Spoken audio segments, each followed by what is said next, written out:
That's something, a really good analogy that's arisen for me is I've been on a homeowners association board at both places I've lived for the last 9 years. And it was an experience I never wanted. I just guilted myself into. And also, I was recently liberated from this experience of being on an HOA board. The relief that goes along with that is not even the point, but it's amazing for me. But what I've been noticing, which is very, very clearly pertinent to life or my experience itself going through this process, is as I walk through the neighborhood every day, multiple times a day with my dogs, I sense the identity that I had of being responsible for everything, which is the same thing as being identified with anything where part of your self-worth is in jeopardy or tied into whatever it is. And I walk around here and I notice this feeling inside of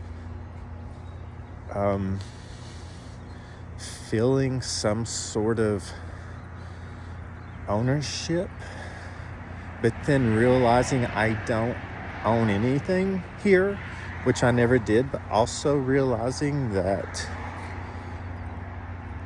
I can unhook that feeling, and then also realizing that I never had to hook that feeling in the first place, even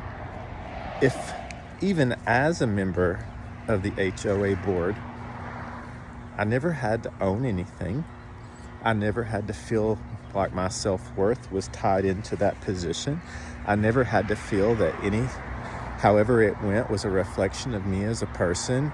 I could have performed those roles, cast my vote, typed my paper, signed the check with no identification or with my self-worth or my identity or who I am as a person at all. But I did.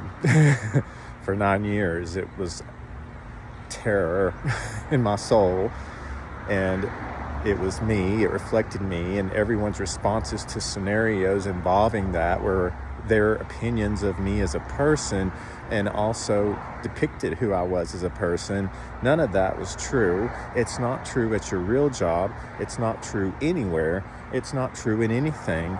And the fact that I was on the board and being liberated and not being on the board was not the magic. It was realizing how I approached it the whole time as being me, and I owned it and identifying with it, and that was never ever necessary. But this exercise now of feeling that identification and letting it and viscerally feeling me being able to let it go, although I always could have. Wow. It's amazing. I don't know how to describe it. It's this unhooking, as some speakers I've listened to describe it. It's you see this little hook, and it's just I feel it unhook. Amazing.